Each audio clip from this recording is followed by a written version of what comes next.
Good afternoon, everyone. I'm Harshit, co-founder and CEO at AppNox. Uh, AppNox is an enterprise-grade mobile application security testing platform, which helps companies ranging from early stage to Fortune 500 companies to secure their mobile apps. Before we get started with the webinar, the topic for today's webinar is how to build security-first organization. I would like to just highlight one point that at any time during the session, you can ask questions by clicking on Q&A, and we'll try to address these questions during the session or at the end of the session.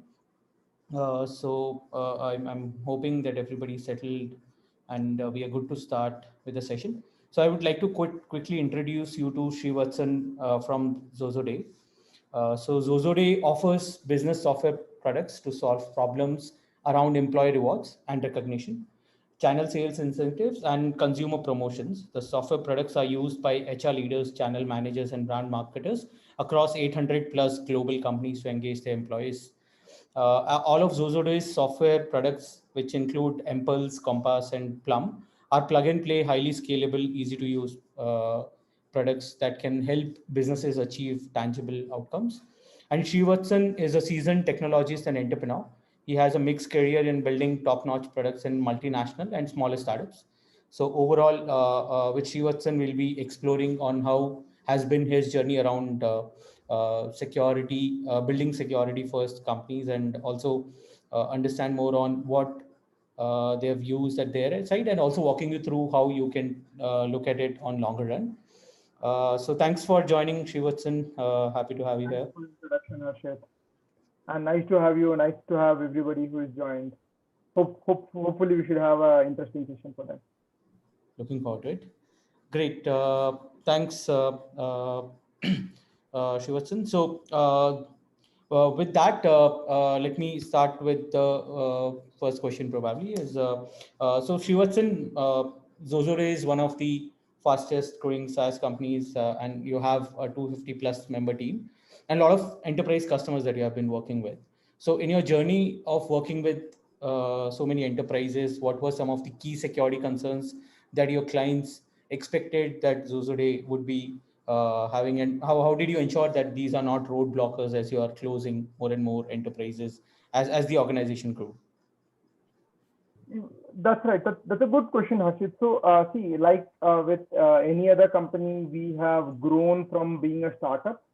So we are a startup which has now grown into a much larger organization. And as you grow, your ambitions grow, and you would want to be associated with more prominent organizations, Fortune 500, Fortune 1000 kind of companies. The first and foremost thing that we did was internally review every aspect in our architecture. Our architecture from the ground up was built for rapid prototyping. So like with any other startup, initially you create your concept, you want to create a proof of concept, and you rush through the market. And you do not security and information security typically comes towards the end, and that's something that we had to relook at. And fortunate for us, we were not really that deep into the life cycle of some of the products. Some of the products were still very early in the life cycle, so we could implement things like encryption, key rotation, your RBAC, role-based access controls, your typical OS top 10 filters, which were very crucial. Some of the other things that we also did to go a little beyond was we started doing a very automated code review. This is SonarQube. SonarQube, as many of you know, it's a code review platform, and it has predefined rules and bundles that can be created for OWASP top 10 and whatnot, or any of the security practices. So that became a mainstream for us. We started focusing heavily on our code reviews for incorporating the information security concepts right from the word go. Aside from this, we also spent a good amount of time in hardening our infrastructure, making sure that infrastructure, for example, reviewing each and every firewall rule that we have in our application, making sure that we use secure components. So earlier we used to have some I would say not hack-proof libraries, third-party or open-source libraries. So we started pruning those. So these are some of the aspects that we did as a company, and we started implementing a VPN, which is very trivial.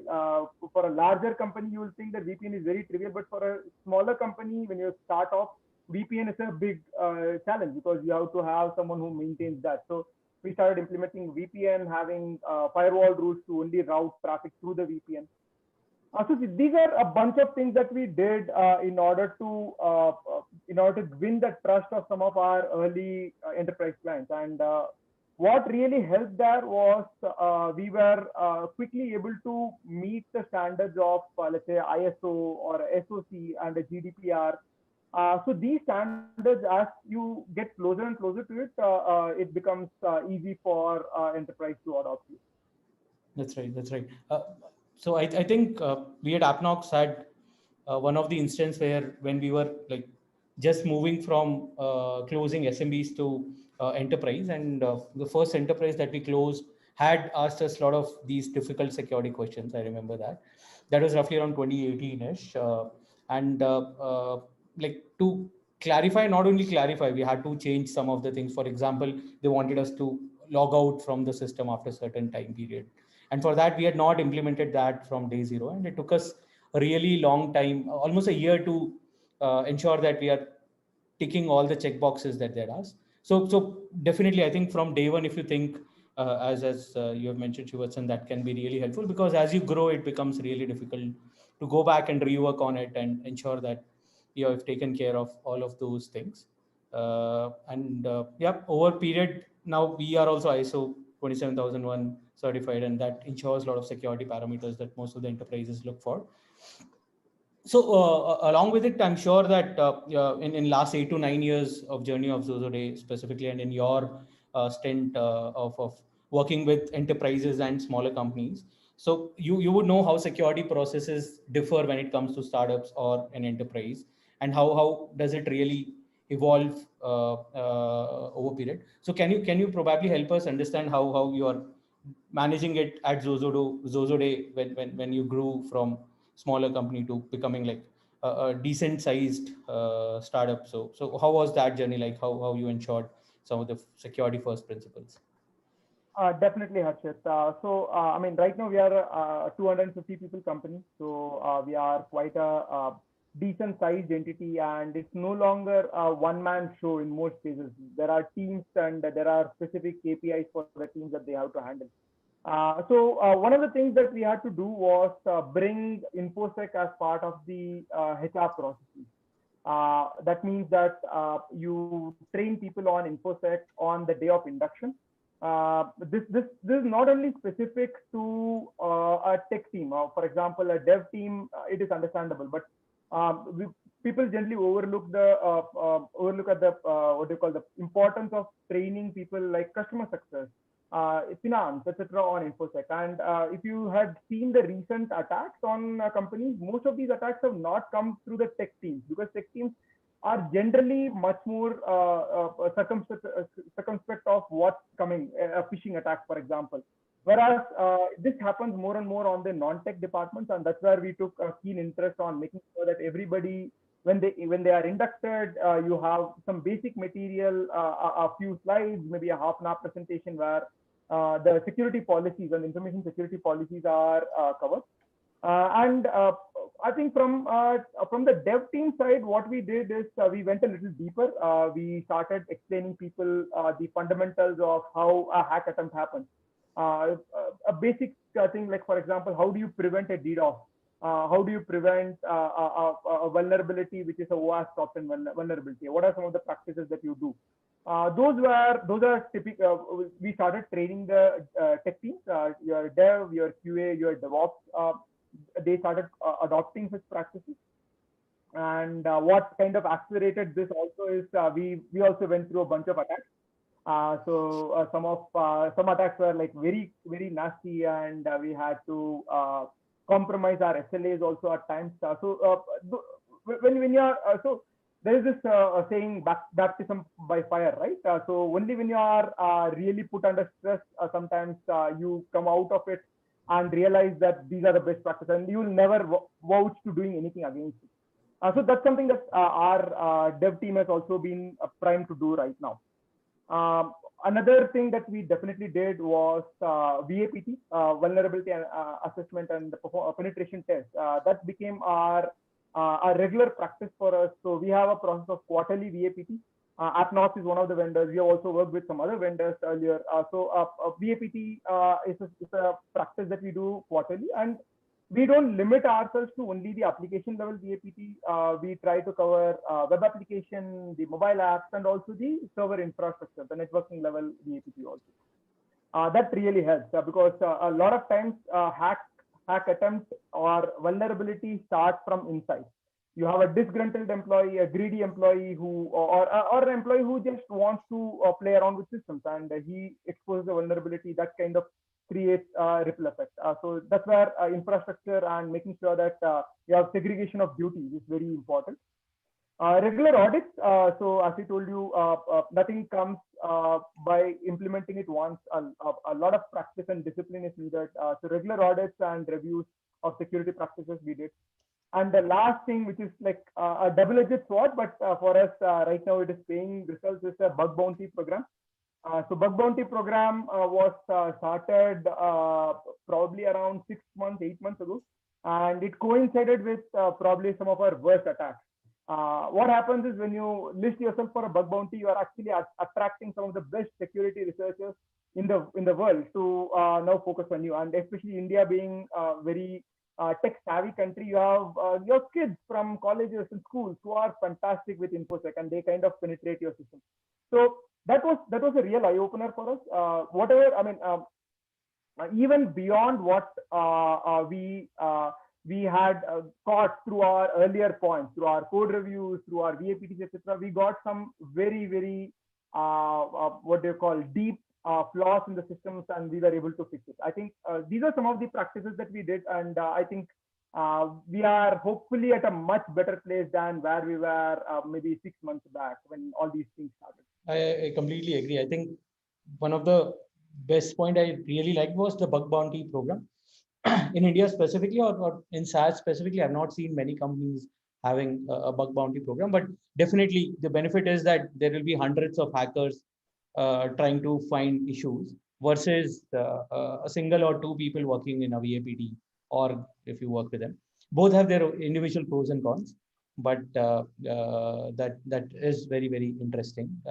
And then, as you mentioned, probably some of the low-hanging fruits will not be from tech side. We had one of very similar incident where one of our account receivable guy who used to interact with our customers, and his calendar was quite open where anyone could access it and get access to what all meetings they had. And in that, our customer's email ID was there, because he used to get on call with them.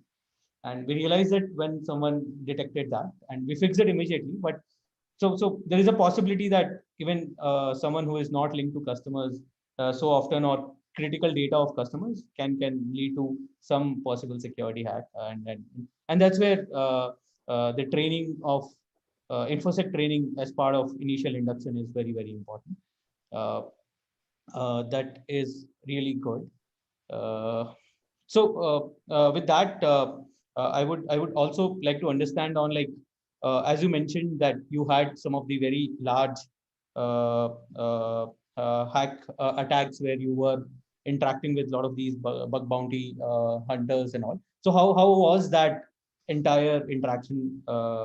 How did you really manage it? Because that is one of the critical part, which I think every company, as you grow, you will see the frequency of it increasing as you will have more and more presence across the globe. So if you can walk us through how did you take it? I'll happily. I mean, I think this was a very good experience that we had in the last 6 to 8 months since the bug bounty program started. I think I would probably summarize it as 2-3 points that were broadly happening. So there were mass DDoS attempts. What happens typically in a DDoS attempt is you have a farm of IPs, and we have predicting that we would be able to do some rate limiter. We had some rate limiters built into the applications that we had, and we also had a firewall which could do some basic rate limiting, etc. But what happened? The hacker, whoever was trying to do a DDoS attempt, they had a massive farm of pool of IPs, the request source IPs, which means that our rate limiter was completely baffled by it, and the scale was very wide.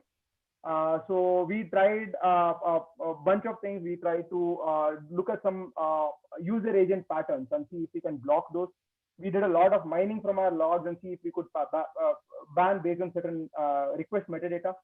Eventually, we had to fall back on one of the popular WAFs, so web application firewalls. So we tried AWS Shield initially.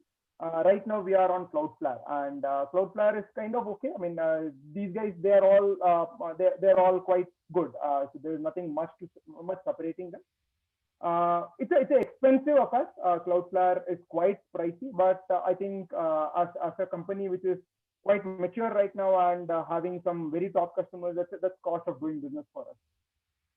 When it comes to individual hackers, individual people who are submitting bug bounties, I think one of the things that we have to definitely do is relationship management. Like with any customer who is threatening to, let's say, stop your contract, a hacker also has certain powers, and it depends on the vulnerability that you have. Fortunately, we did not have a vulnerability that was that damning, but even then, we didn't want to take a risk there. The idea there was to maintain a very good relationship with them, incentivize them, a bug bounty program. Even for a really small bug bounty, we still had a small incentive, a token incentive, to tell them that it is highly appreciated that you are reporting to us.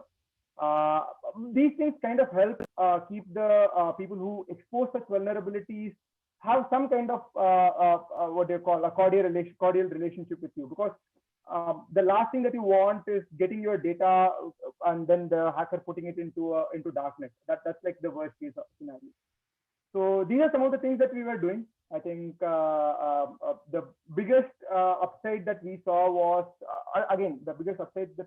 of course Cloudflare, and we also took this opportunity to re-architect a lot of our internal components. For example, some of the hack attempts were very weird. I mean, we had a person who was doing a regex DDoS, someone who was exposing a vulnerability of a regular expression, which was very rare in general. But I think these are good learnings of the technology.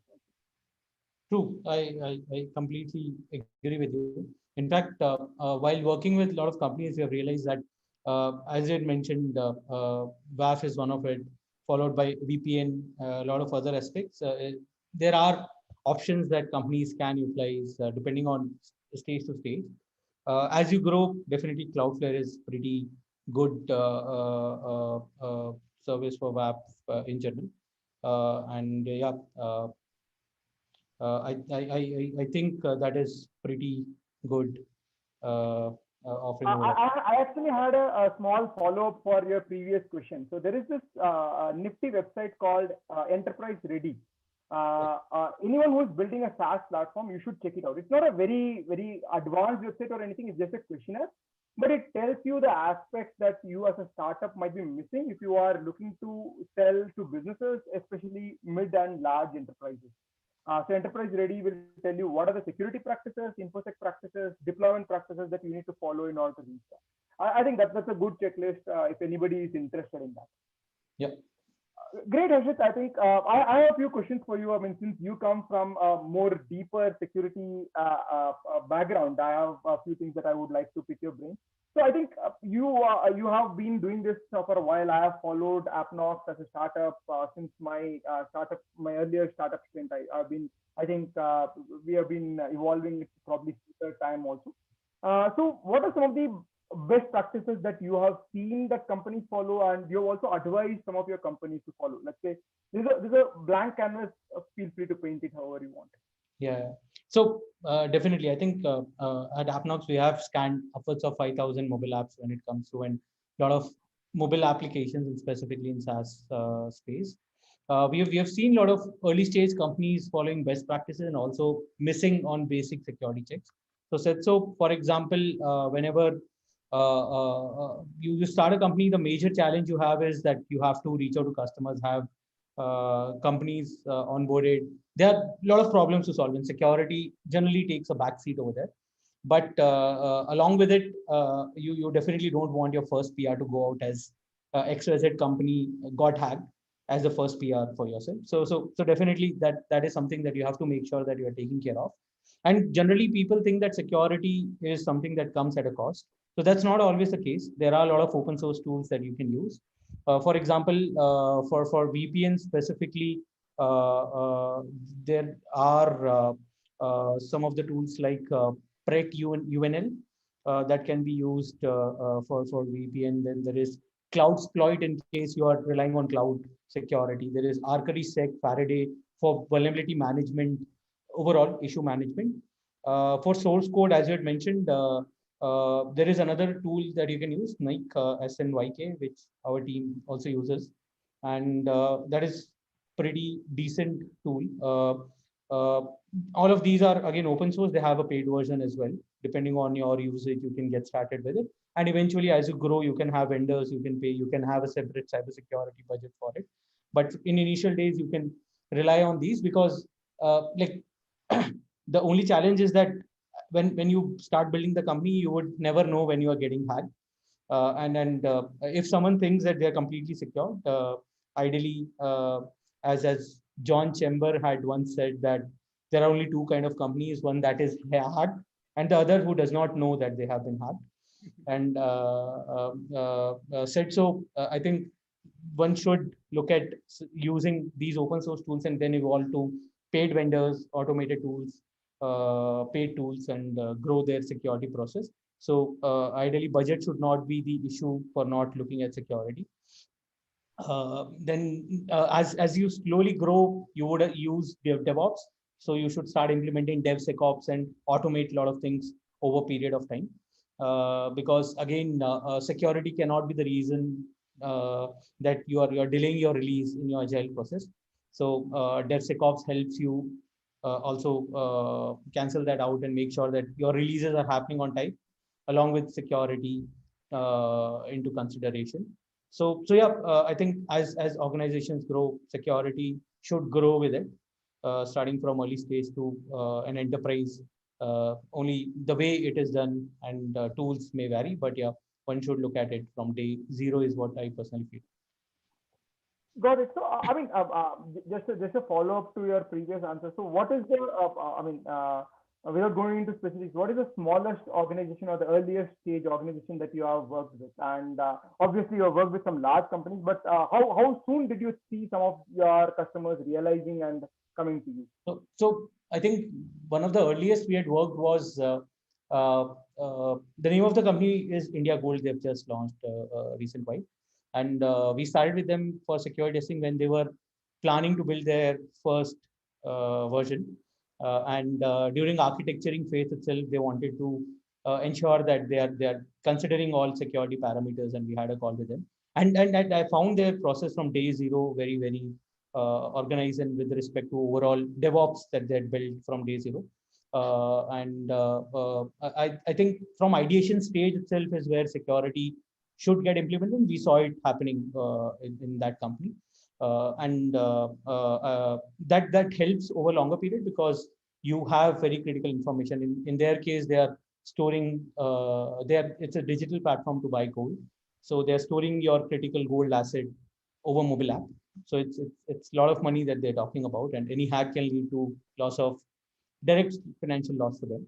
So they wanted to ensure that they are 100% secured, and then overall working with them was really great because they had prioritized security like anything from like day zero at ideation stage. So yeah, that's a fantastic point, and I think it is more to do with, of course, the market segment that they are targeting, also the business problem that they are solving, also. But I think what is a key takeaway there is how soon you can start working with a security specialist. It's never too soon. I mean, you can start it at the ideation phase itself. Yeah. Great. I have another question. I mean, you asked me about hack attempts. How about you? I mean, what were some of the key hack attempts that you had dealt with? not only you yourself, I mean, of course, AppNox yourself, you are a product and you are a company, but aside from you, have any of your clients, while they are engaging with you, dealt with any major hack attempts or bug bounty programs, etc.? Definitely, I think we have seen a few of them in our good 7-8 years experience as well. Where I think one of the case, my co-founder CTO Shubho had to travel to Mumbai. It was again one of the ride-hailing company that still exists. I'll not name them, where their entire server was hacked, and to ensure that they are safe, the CTO had called, and urgently one of us had to travel. While we were only taking care of their mobile app security, they had something open on their AWS server back then, and someone hacked the server, got access to it, and all of the data was again out. So that was a pretty huge hack for them. It would, if it would have come out on in media for sure. Though they somehow paid the hacker the ransom that he had asked for all the data and all. But overall, it turned out very dirty for them, where they had to pay a huge amount, and more than that, it was sudden security loss that they faced, and they did not consider cloud security before that. They used to work with us, but company that scale should look at other aspects. Not only VAPT of application will solve the thing. So that was a good realization for them. In some of the cases, we even had to interact with hackers and understand from them, because a lot of these bug bounty emails that we get are not very critical issues. We have seen that a lot of these are very like probably only information level issue, which cannot cause any hack. But since there are a lot of hackers who are trying to hack around, and you keep on getting these bug bounty emails, not everything should be responded in similar fashion. For some of them, you can just say that, okay, thanks for reporting, but yeah, we find it as low issue and carry on. So a lot of customers do share with us whenever they get any of those emails, and we try to work with them and resolve it. In case it requires a quick fix, then the first approach is go back, try to fix that issue. After fixing, try to bring it back to the normal stage where it was before the hack, and then inform your customers, whoever have been affected, because that is wise thing to do. It will come out, if not today, tomorrow. But if you inform them, they'll be aware of it. They can change their password, take action, followed by try to close it with the hacker on whatever terms it is. Try not to let it go to media and all, because bad PR will take a lot of bandwidth for you to cover and ensure that you don't lose any customer, because all of it leads to direct decline of active customers. So yeah, these all things are very important. So we generally use similar practice for anywhere when we face it. Uh, the next approach which we recommend them is, and as I think Srivatsan you had mentioned, in some of the cases, insider threat was also very major issue, where some of the internal developer would have stolen something or misused something due to probably he's leaving and wanted to misuse. So over there, RBAC and all of it helps, where you only give them access to what they should have and have a log of what they are accessing. And whenever any like access happens where they should not be visiting or downloading that amount of data, there should be alert system also mechanism in place. So all of these can help you ensure that you are taking care of security as you grow. Got it. I think it's very interesting because you end up in most of the cases you end up fighting fire when it's actually there. I mean, prevention is something that is it requires a lot of farsightedness to have a proper preventive measure. Yeah. Now, when you are actually going through such a hack attempt, how do you maintain your nerve? I mean, how do you kind of keep your calm and of course keep your client also calm? What are some of the things that you generally tell your clients when they are going through a hack attempt? So I think the first thing we generally try to do at our end or for our customers is that not inform client right away, because you need to first diagnose and understand if it is really a hack. Has it happened? What has happened? What internally has led to it? Followed by, then you have to try and fix those at your end, and then create an incident report, and then inform your clients of whatever has happened and what you have put in place to ensure that it does not happen in future. Because your client will immediately ask you that, okay, if this has happened, then this can be repeated again, and you have to go with strong explanation on that side. But when the hack is happening, the first thing that you should do is try to stop the system in some of the places. You can say you have seen a lot of engines when they know that there's a live hack that is happening. They try to put down the engine, say that okay, we are under sudden maintenance, and show that message, and try to roll back everything, try to come back to normal, fix whatever the flaw was, and then take try to do the firefighting with customers and all, because that should not be taken at the time when you are dealing with all of these things, because it will increase your pressure, and definitely the loss of revenue is always there at the back of mind when the hack is happening in life. So yeah. Got it. And that's a very fair point. It's better to stop all traffic than to deal with partially failing traffic and hack attempt at the same time. It's better to have a maintenance page. Great. So I have another question, a follow-up question for you. So you've advised a lot of companies on InfoSec. You've done a lot of VAPT.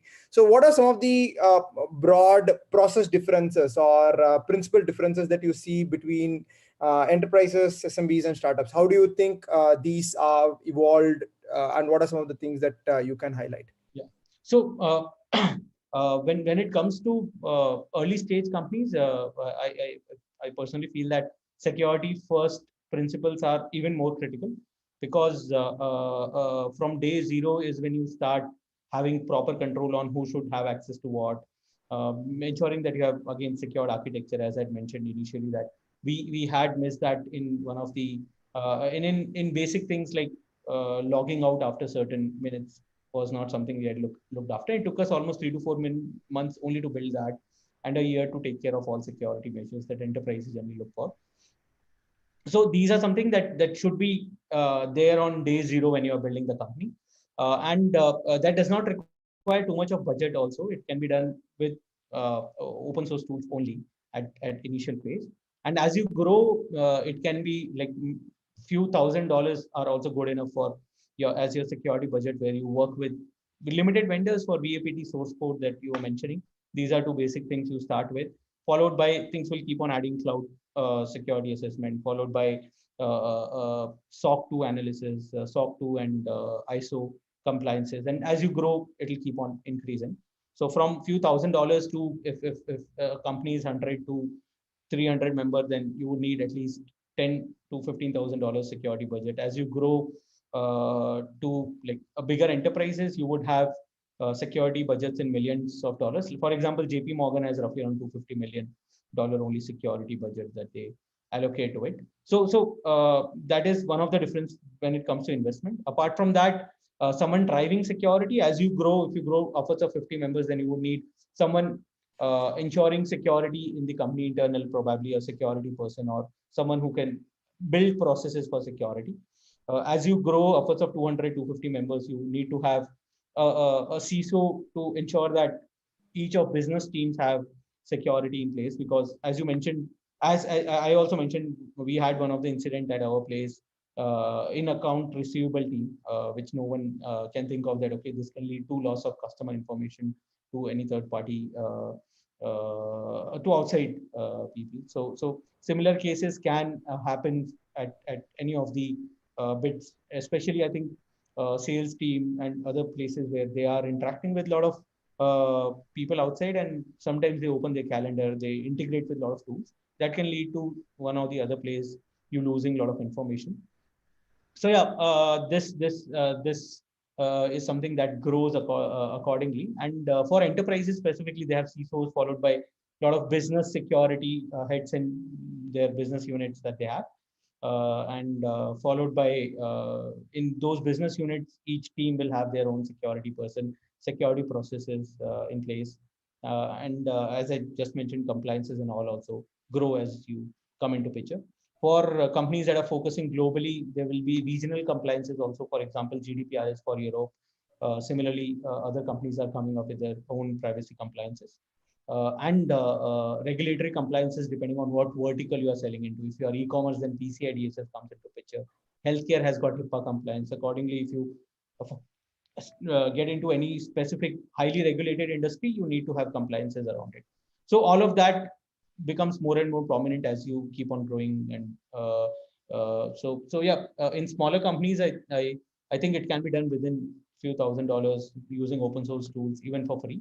While in enterprises, it needs to have a proper focus with CISO who builds processes, and every team tries to follow it. Just a follow-up question. So at what size of an organization do you normally see a CISO coming into picture? Because when to begin with, generally it's the CTO of the company who acts as a CISO.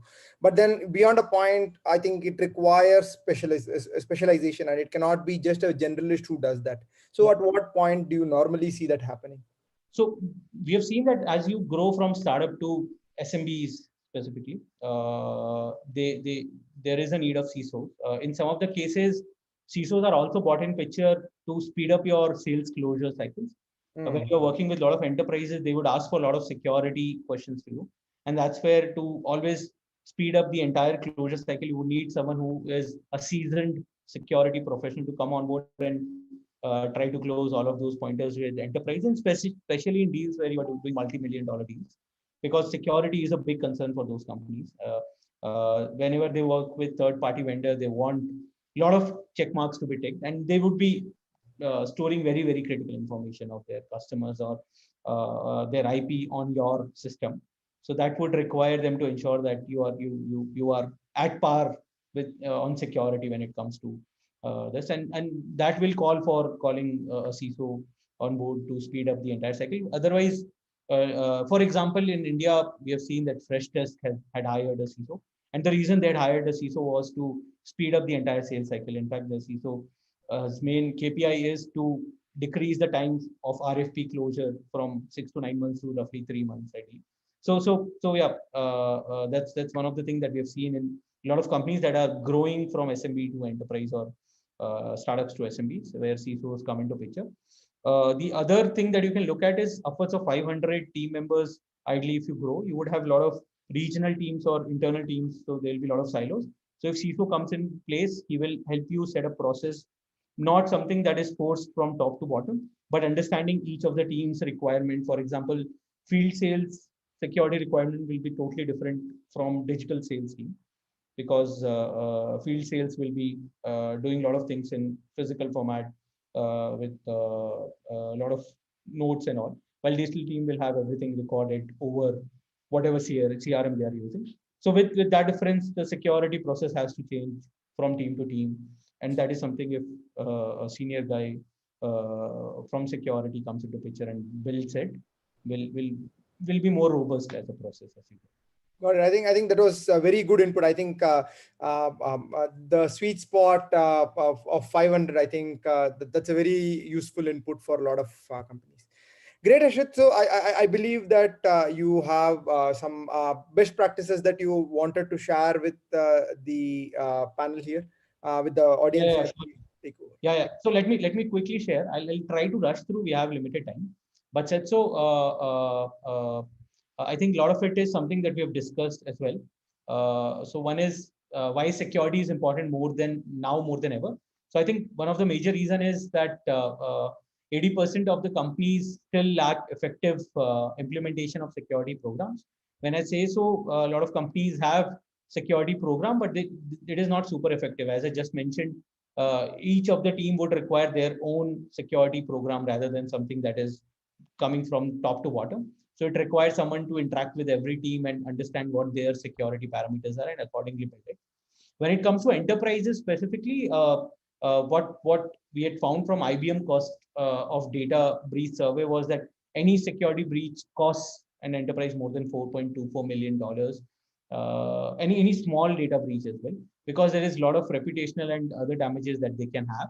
So companies generally prefer to have good security processes in place, enterprises specifically. Then in last 2 to 4 years, we have seen that the technology has changed fast, and COVID has increased that exponentially. So the attacks, the rate of attacks has increased exponentially, and that has affected very big companies like Facebook, Equifax, and a lot of other enterprises, as we can see. So these are basically in last 2 to 3 years, the hacks that we have seen and what amount of data they have lost in the breach. For example, Marriott Hotel had lost upwards of 5 million in user information. We can see a lot of other names over here, no names as well, like Zomato is there, Uber, Twitter. So there have been a lot of hacks, and it will keep on happening. So definitely security is something that you have to look at. Even if you are an enterprise, you can get hacked with a good security budget and practices. So what is an impact of these cybercrime? It can lead to loss of IP related information. A lot of your internal data can be leaked, which can be accessed by your competitors or other people, and that can lead to direct financial loss over a longer period. A reputational loss, as I mentioned, covering up the bad PR itself is a huge cost, and the effort for covering up the bad PR is very difficult. Plus, you will see a drop in active users. For example, Facebook was hacked due to Cambridge Analytica, so they had 20% drop of active users on that very day, and for a year, it took them a year to come back to normal what they were doing before that. So that happens, and this can lead to reputational loss, followed by regulatory costs. As I mentioned, regional regulation plus vertical specific regulators are there. For example, GDPR, PCI DSS, all of those. So if you break any of it, you have to pay heavy fines, and that itself will cost you fortune. Concerns that we have seen that I think this is something Shrivatsan had covered, that they have initial onboarding where they have cybersecurity training. What we have realized is that only 50% of new employees in a lot of enterprises and companies go through these security training and updates, regular updates throughout their career, which can lead to a lot of unknowns for them and possible security attacks from that side. From SANS survey, we got to know that 40% of respondents said insider threat program were of priority and importance. As I think Shrivatsan has also mentioned, a lot of insider threats are the reason why companies' data are leaked. And until you have clear idea on what this means and how it can be like, how it can cause you harm, you will not work on it. Security policies that are created for a lot of companies are not in favor of a lot of these business units. And we have seen 28% of companies don't have cybersecurity budget at all.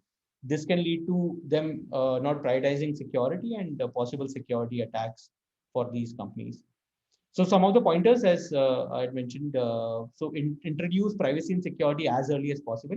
So what we have seen historically is that if a vulnerability is found in your system today, versus if it was found when you were actually writing the code or the first release that you were doing, you would have taken 2 to 5x time, lesser time in fixing that. Along with it, a lot of business partner and third party that you engage with should also follow good security practices. There was a good example around it where I think in 2019, there was a company called as Prestige Software.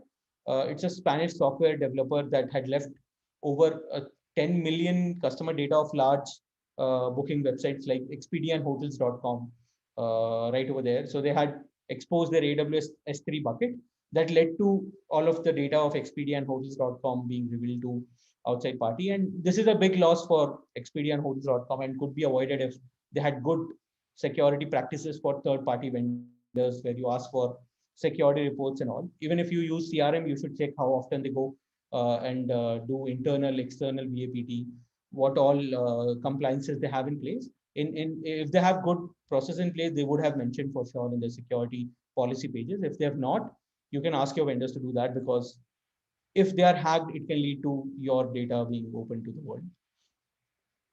Followed by don't consider any security alert or incident resolved until it has been fully investigated. I think we discussed briefly about it with Shrivatsan, where if any incident happens, you will not go and inform your customers. First, try to diagnose it. There is ideally a 5-step process that a lot of companies use, where they identify the incident and they try to classify it, like what exactly is this incident falls under, internal data, external data, or what. Accordingly, they escalate it to internal teams. For example, if it's customer data, then you loop in what all teams are involved in that feature, plus your sales team, plus whatever team will be involved to work on it, try to fix that, investigate and diagnose why this happened, how to make sure this does not happen in future, followed by recover or come back to where it was previously. And then the 5th and final stage is where you inform your customers and also the attacker that, okay, we have resolved this, and try to close that. Followed by always security should be starting from top, but nobody should be exempted from security responsibility. This is specifically for low hanging fruits that can be your accounting guys, or your end sales guys, or your customer success guys, which you would not expect that they'll be hacked, but if they are hacked, it will lead to loss of lot of information to your competitors. How do you build strategies for cybersecurity? You identify your assets, applications, risk posture. Then you secure your assets and applications, educate team on malware and phishing attacks.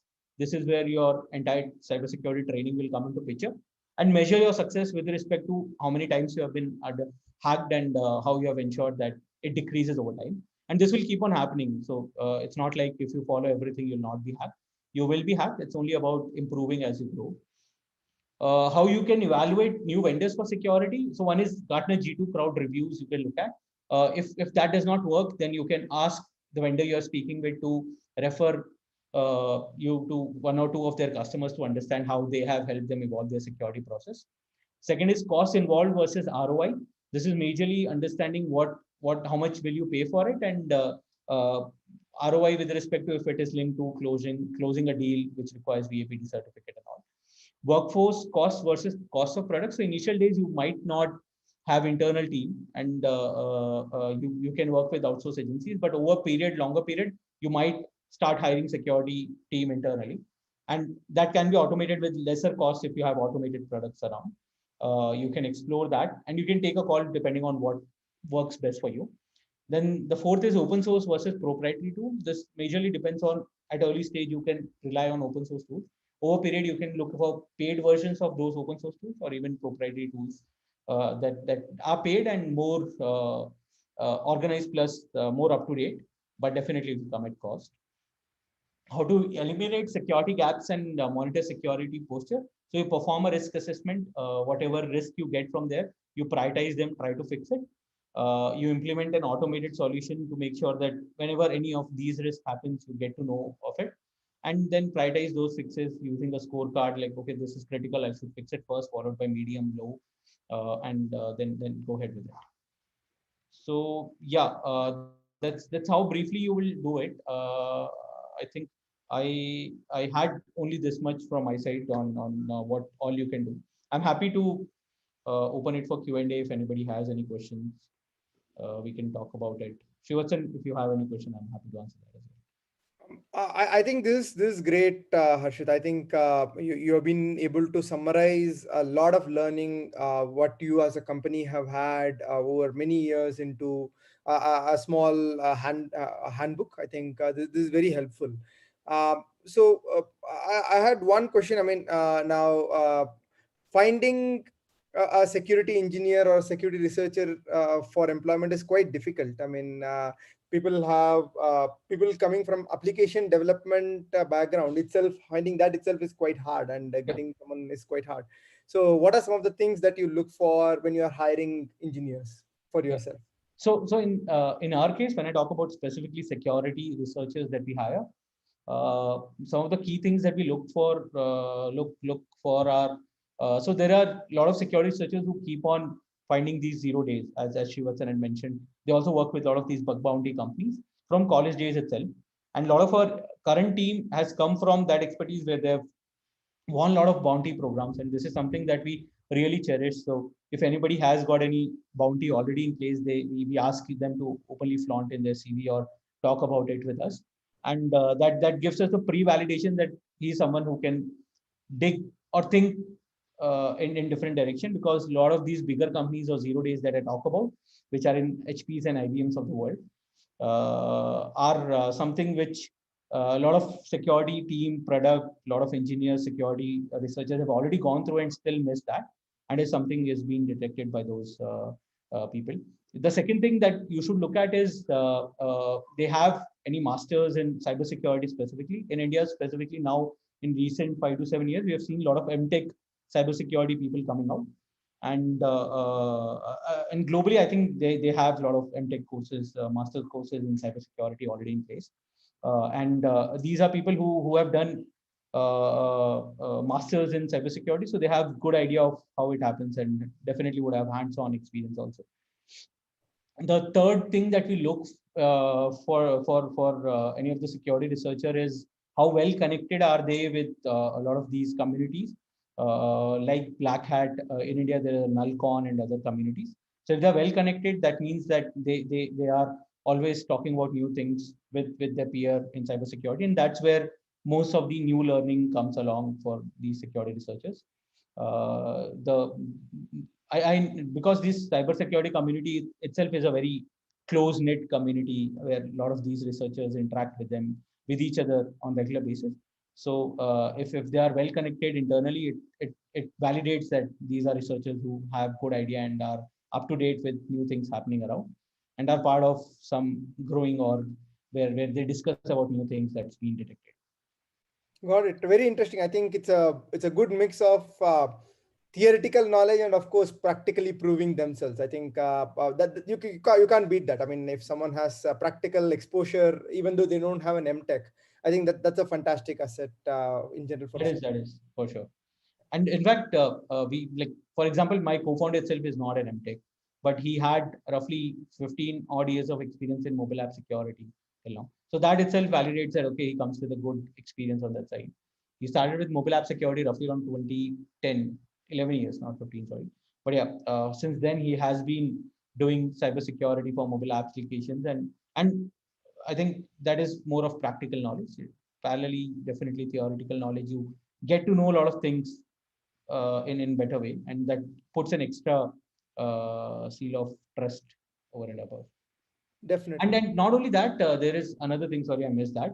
But there are a lot of these security certifications like CISSP and a lot of other these certifications. We generally look for that in security researchers, and one should look at that. There are few known courses as well, which are very good, and that helps you get another validation that okay, they have basic idea of something. They've done few courses, and they've cleared it. So yeah. Got it. Great, Harshit. I think it was wonderful hearing you summarize and speak about your experiences. Any further questions we can take? Not only that, I think for rest of everybody who has joined, we'll also summarize and share key takeaways over email. And yep, if you have any question, you can probably raise your hand or type in Q&A. We'll be happy to take it up now, or you can let us know over email as well.